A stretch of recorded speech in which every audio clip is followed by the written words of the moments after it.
Olá pessoal, tudo bem? Esse é mais um vídeo que eu estou gravando para a série Perguntas e Respostas sobre o Ateísmo para comentar sobre dois questionamentos que me foram feitos, né? Um questionamento foi feito pelo Shaolin Ateu, que ele pediu para eu responder se o filósofo grego pré-socrático Demócrito, que viveu entre os séculos 5 e 4 a.C., ele era ateu.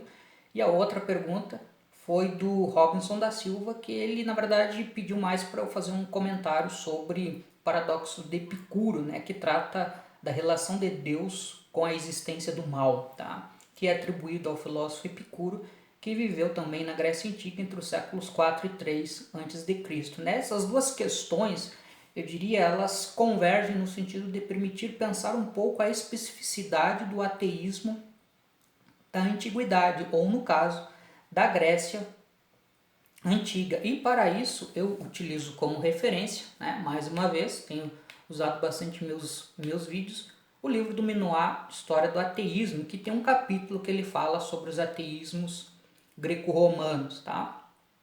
A sociedade grega ela tem uma maneira diferente de pensar a religião, e o próprio desenvolvimento do pensamento filosófico tem uma particularidade que é distinta da forma contemporânea como nós pensamos a religião, né, e o próprio desenvolvimento da filosofia, tá, que permite também, por sua vez, pensar de uma forma diferente a questão do ateísmo. Qual seria a principal diferença, tá, ou melhor dizendo, a principal particularidade da Grécia Antiga? É a posição marginal que tem a ideia de transcendência na religião, e isso também tem consequências para o desenvolvimento da filosofia. Então, o Minoir fala no capítulo Os Ateísmos Greco-Romanos, tá? Ele diz que, num longo período, da época arcaica até o período pré-socrático, é difícil estabelecer a distinção entre ateísmo e crença religiosa. Difícil estabelecer, tá? Em virtude do caráter particular da religião e das correntes filosóficas. Todas são, no caso, religião e as correntes filosóficas, hostis à ideia de transcendência. Tá? A realidade última é a natureza incriada e eterna, da qual o homem faz parte. Os próprios deuses se encontram no mundo, eternos, possuidores de forma corporal. Eles intervêm continuamente nos assuntos humanos e fixam destinos. Tá? E essa maneira de pensar a religião e o que é a realidade influencia também o próprio desenvolvimento da filosofia, como o Minoir fala mais abaixo.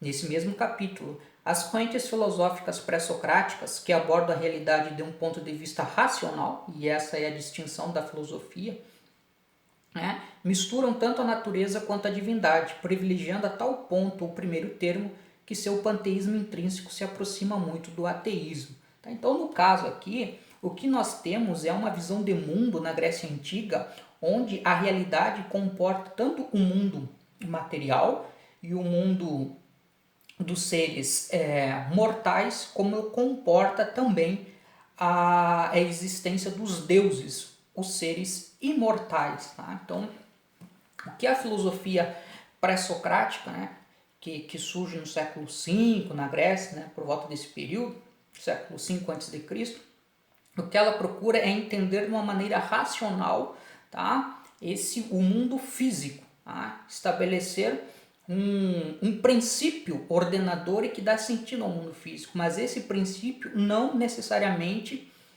significa rejeitar a existência dos deuses. Esse, por exemplo, é o caso do Demócrito. Tá? O Demócrito, junto com o filósofo Leucipo, eles estabelecem que a realidade ela é formada por partículas indivisíveis que eles denominam como o átomo. Tá? A distinta forma de combinação dos átomos daria origem a distintas formas de matéria.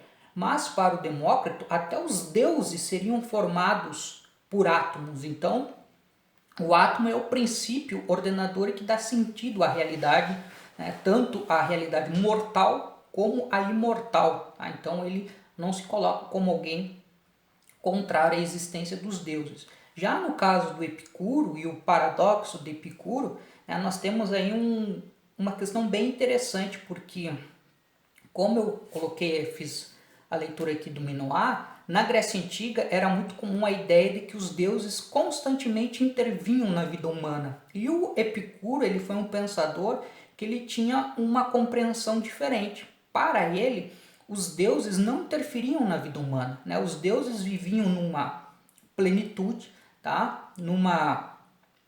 Dentro de um cenário marcado então por aquela imortalidade, por todos os poderes que acarretam em relação a isso.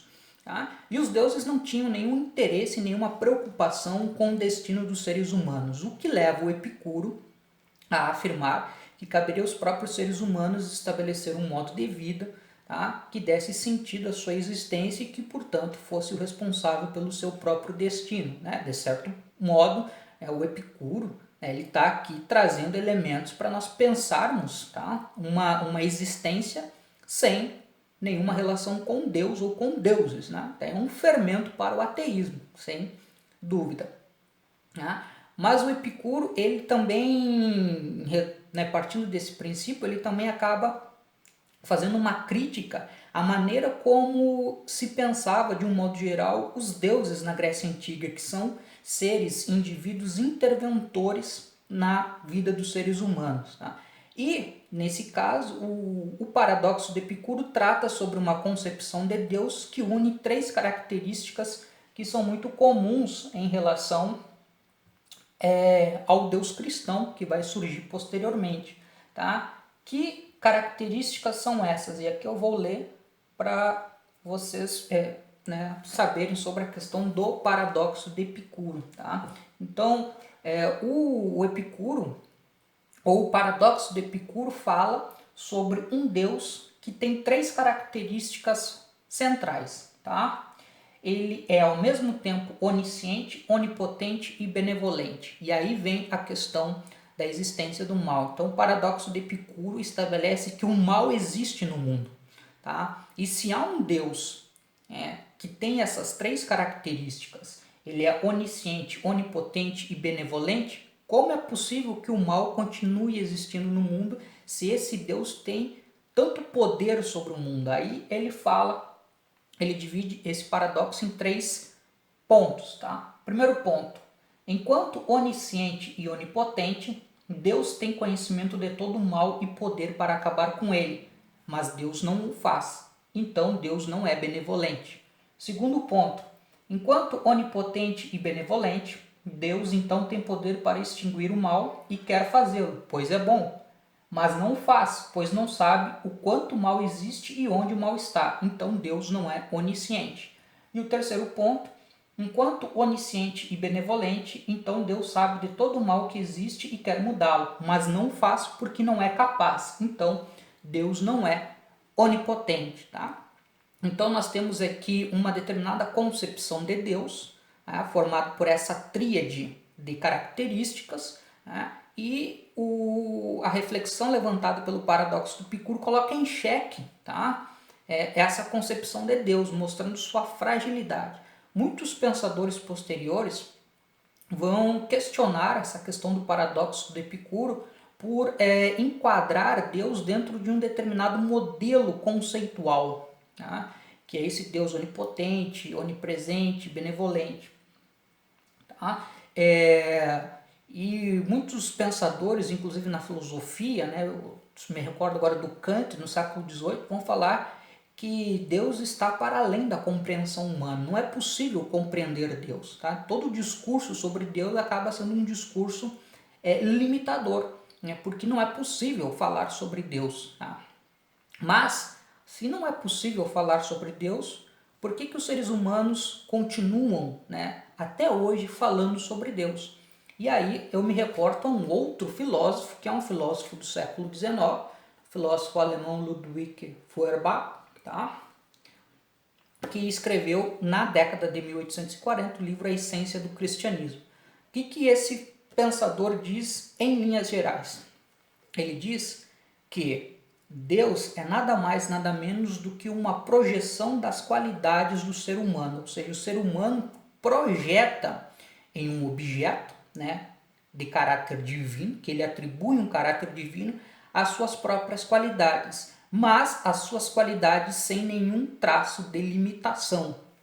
Então, o Feuerbach, ele escreve o seguinte: a consciência de Deus é a consciência que o homem tem de si mesmo. O conhecimento de Deus, o conhecimento que o homem tem de si mesmo. Diz além, a essência divina não é nada mais do que a essência humana, ou melhor, a essência do homem abstraído das limitações do homem individual. Ou seja, tá? O ser humano reconhece em si que ele tem um potencial de bondade, tá? Mas esse potencial de bondade ele tem limitações pelas próprias características dos seres humanos, que são seres imperfeitos e mortais.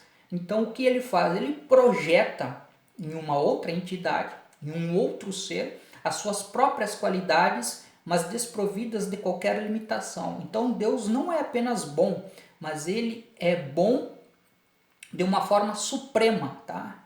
Ele é a bondade em sua plenitude máxima, tá? Então, em Deus está projetado um atributo do ser humano, mas sem nenhum caráter limitante. Então, o que nós teríamos em linhas gerais, de acordo com esse pensador, é que toda narrativa e todo discurso sobre Deus feito pelos indivíduos, na verdade acaba sendo um discurso do próprio indivíduo, sobre si mesmo, tá?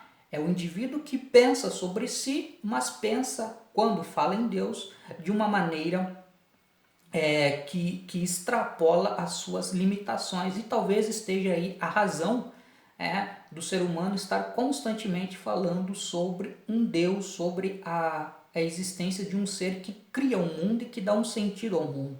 Porque o ser humano, ele é um ser imperfeito, ele é um ser mortal e que vive uma existência com bastante atribulação e correndo, né, tendo diversos riscos, enfim.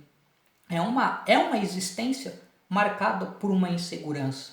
Então, o ser humano, né, que nos conduz à reflexão, né, do autor da essência do cristianismo, o ser humano tenta projetar em uma figura, tá, um ponto de apoio, tá, um ponto de equilíbrio, né, um ponto de segurança para a sua existência.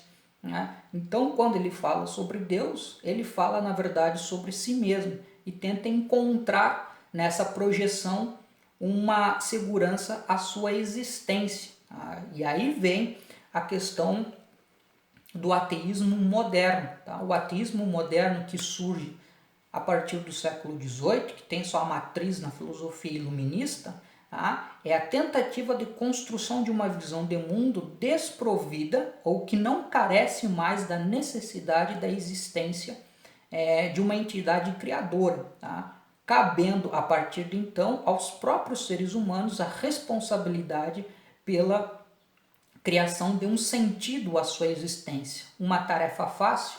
Eu diria que não. Pelo contrário, é uma tarefa extremamente difícil.